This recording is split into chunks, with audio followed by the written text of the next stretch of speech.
Hello friends, how are you all? I hope you all are fine. Welcome to YouTube channel English Literature. Previously हम लोगों ने O two autumn का stanza 1 cover कर लिया था। ये हमारा ओ टू ऑटम का स्टेंजा 2 है। प्रीवियस लेक्चर अगर आपने नहीं सुना, लिंक आपको डिस्क्रिप्शन में मिल जाएगा, वहाँ पे क्लिक करके आप उस लेक्चर को अप्रोच कर सकते हैं। तो एनी हाउ, जो हमारा स्टेंजा 2 है, इस पे बात करने से पहले मैं थोड़ी सी आपको डिस्कशन टाइटल के ऊपर करना चाहूँगी। वो क्या कि हमने देखा जितने भी पोइट हैं, जितने भी राइटर हैं, सारे के सारे ऑटम को ना बड़ा ज़्यादा रोते धोते हैं कि ऑटम जो है वो सीजन ऑफ फॉल है, डेथ है, डिके है, डिस्ट्रक्शन का सिंबल है, प्रिल्यूड टू विंटर है। ये सारा कुछ बताते हैं जितने भी ऑथर हैं ऑटम के बारे में, लेमेंट करते हैं ऑटम के सीज़न के ऊपर। लेकिन हमने देखा जो जॉन कीट्स हैं वो इस आइडिया से एग्री नहीं कर रहे। हम मोस्टली राइटर स्प्रिंग के गाने गा रहे होते हैं, स्प्रिंग को अप्रिशिएट कर रहे होते हैं, उसके चार्म्स की बारे में बातें कर रहे होते हैं, लेकिन ऑटम के बारे में कोई भी बात नहीं करता। अब ऑन द अदर हैंड जो जॉन कीट्स हैं, हमने अब तक देखा है उन्होंने ऑटम के बारे में बात की है। उन्होंने कहा कि ऑटम के अपने चार्म्स हैं, अपने ब्यूटीज़ हैं। और इसके अलावा हमने स्टेंजा 1 में ये भी देखा कि जॉन कीट्स जो हैं वो उनको हर चीज़ में ही ब्यूटी नज़र आती है, तभी तो इनको प्योर पोएट कहा जाता है, तभी तो इनको सेंसुअल पोएट कहा जाता है। ये जब भी पोइट्री करते हैं अपने 5 की 5 सेंसेस को यूज़ करते हैं उसके अंदर। जैसा कि हमने प्रीवियस स्टेंजा में देखा था, इन्होंने ब्यूटी डिस्क्राइब करते हुए ऑटम की बताया कि ऑटम जो है सीजन ऑफ मेलो फ्रूटफुलनेस है, राइपनेस है, फुलफिलमेंट है, और सारे ह्यूमनाइज ट्रेट दे दिए गए थे ऑटम को। ठीक है, अब वो था स्टेंजा 1। हम स्टेंजा 2 में देखते हैं कि हमारे राइटर क्या कहते हैं ऑटम के बारे में। अब स्टेंजा 2 है, who had not seen the of एमिड the store.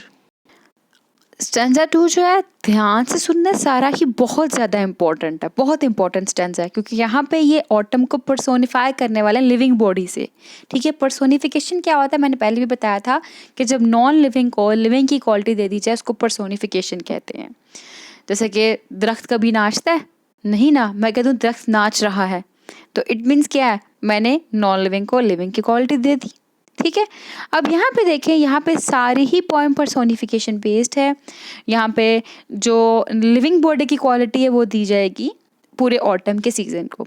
अब कहता है who hath not seen the oft एमिड the store. यहाँ पे जो दी है वो स्पिरिट ऑफ ऑटम है, और एमिड है द मिडल। ठीक है, इन द मिडल की बात की गई है, और यहाँ पे इसको हार्वेस्टर से सिंबलाइज किया जाएगा। मतलब इस टेंजा के अंदर पोएट पहले ऑटम को सिंबलाइज करेगा, पर्सोनिफाई करेगा हार्वेस्टर से, फिर उसके बाद पर्सोनिफाई करेगा रीपर से, फिर पर्सोनिफाई करेगा ग्लीनर से, फिर वो पर्सोनिफाई करेगा साइडर मेकर से। मतलब 4 चीज़ों से इसके अंदर पोएट जो है कंपेयर करने वाला है, पर्सोनिफिकेशन देने वाला है ऑटम को।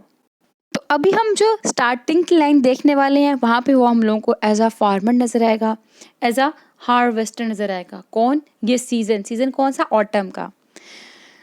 आप फोकस करिएगा लाइन के ऊपर, who hath not seen the oft एमिड the store, sometimes whoever seeks abroad may find thee sitting careless on a granary floor, the hair soft lifted by the winnowing wind, or on a half-reaped furrow sound asleep।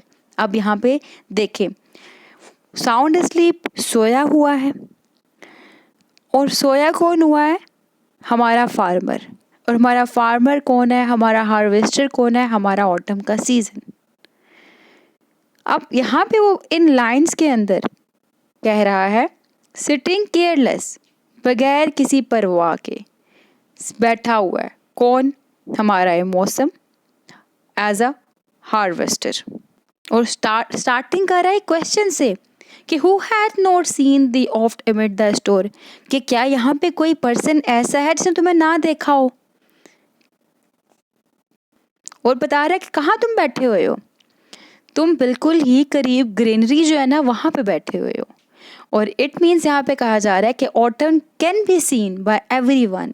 जहाँ पे अनाज store किया होगा वहाँ पे हर कोई autumn को देख सकता है। ऑटम जो है यहाँ पे in the form of harvester मौजूद है। ऑटम बेसिकली एक फसल काटने वाली औरत की तरह की है, जो अब ऑटम यहाँ पे थक चुकी है और थकने के बाद आराम कर रही है। अब अगेन इन लाइन को देखें, जैसे कि पहली लाइन है, who hath not seen the oft एमिड the store. The store मतलब वो स्टोर जहाँ पे फसल को काट के रखा जाता है। कहता है क्या तुम्हें वहाँ पे किसी ने नहीं देखा। समटाइम्स हुएवर सीक्स अब्रॉड में फाइंड, जो जो दूर तक देख पाता है समटाइम्स वो देख लेता है, वो तुम्हें ढूंढ पाता है। वो तुम्हें ढूंढ लेगा कहाँ पे, the sitting careless on a greenery floor, कि तुम कितने आराम से ग्रीनरी फ्लोर जहाँ पे अनाज रखा है उस जगह पे बैठी हुई हो। और तुम्हारे बाल the hair soft lifted by the winnowing wind, हवा से खड़े हुए हुए हैं। जब हम अनाज काटते हैं, फसलें काटते हैं और उन फसलों को काट के ज़मीन पर रखते हैं तो उनमें कुछ उठी हुई होती हैं, ठीक है, कुछ बिखरी हुई होती हैं, है ना, वो पड़ी हुई होती है ना ज़मीन के ऊपर, बिल्कुल रेस्टलेस, मतलब बिल्कुल रेस्ट फॉर्म में, सॉरी, मोशनलेस, है ना। वो उस चीज़ को पर्सोनिफाई कर रहा है हार्वेस्टिंग से, ठीक है, कि वहाँ पे ज़मीन के ऊपर जहाँ पे अनाज सारा, वहाँ पे सारी की सारी फसलें पड़ी हुई हैं और आराम कर रही हैं। फिर कहते हैं और on half reaped for sound sleep. अब क्या है, तुम वहाँ पे थकने के बाद आराम कर रही हो। अब यहाँ पे रीव्ड मतलब अब रीपर के तौर पे जब काटा जाता है, जब फसलों को काटा जाता है, रीपर कौन होता है, फसलें काटने वाला। हार्वेस्टर कौन होता है, वो किसान जो कि कटाई करने के लिए जा रहा होता है। फिर है drowsed with the fume of poppies while the hook spares the next swath and all its twined flowers. For मतलब जब खेतों को, फसलों को काटा जाता है, उनमें हल चलाई जाती है, उसको कहते हैं ड्रोज्ड, मतलब ड्रोजिंग, ऊँघना। फ्यूम मतलब जो कहते हैं ना, फ्यूम लेना, नशा लेना, जिसमें बंदा सो जाता है, नींद में खो जाता है, बिल्कुल फ्यूम मतलब स्लीपी स्मेल। और स्पेयर्स द नेक्स्ट स्वैथ मतलब ऐसी रो जहाँ पे कौन हो और उनको काटा ना जा सके, दैट कुड नॉट बी रीव्ड। और ट्विंट मतलब ट्विस्टेड। अब यहाँ पे पॉपी फ्यूम्स था, यानी कि फ्यूम ऑफ पॉपीज़, ये होती है खुशकाश के पौधे जहाँ से बहुत ज़्यादा नींद वाली खुशबू आती है, ठीक है। और उससे क्या हो गया, गनूदगी हो जाती है, डोजिंग होने लग पड़ती है, इंसान सो जाता है, बेहोश हो जाता है, मध्यम, लाइक उसको होश नहीं रहता और वो सुकून से सो जाता है। और जब वो सो जाता है तो उसके बाद क्या हुआ है, उसके बाद ये हुआ कि जिनको काटना था वो फल कटे ही नहीं। मैं और इजी करके बताती हूँ आपको यहाँ पे, कि पोएट बता रहा है कि कोई इंसान ऐसा है जिसने तुम्हें, यानी कि यहाँ पे एड्रेस कर रहा है ऑटम के साथ, तुम्हें अपने ग्रेन के स्टोर में, वो जगह जहाँ पे अनाज रखा हो, नक्शा ना देखा हो। क्योंकि समटाइम्स ऐसा होता है कि अगर कोई इंसान तुम्हें ढूंढने के लिए निकलता है तो वो तुम्हें आराम से स्टोर के फर्श के ऊपर बेफिक्री से बैठा हुआ देख सकता है, और वहाँ पे जहाँ पे सारी की सारी अनाज पड़ी होती है वहाँ पे तुम्हारे बाल को उठे हुए वो देख सकता है। या फिर तुम्हें वो वहाँ पे भी देख सकता है जहाँ पे अनाज की अभी आधी ही कटाई हुई होती है, और आधी कटाई के बाद थक के कोई जगह तुम सो गई हो, तुम्हें वहाँ पे भी वो इंसान देख सकता है। और आधी कटाई के बाद तुम सो क्यों गई थी, वो इसलिए क्योंकि वहाँ पे कुछ पौधे ऐसे थे, पॉपी फ्यूम्स, उनकी खुशबू ऐसे थे जिनसे तुम्हारे ऊपर गुनूदगी आ गई थी, तुम्हें नींद आ गई थी, इस वजह से तुम सो गई थी ना।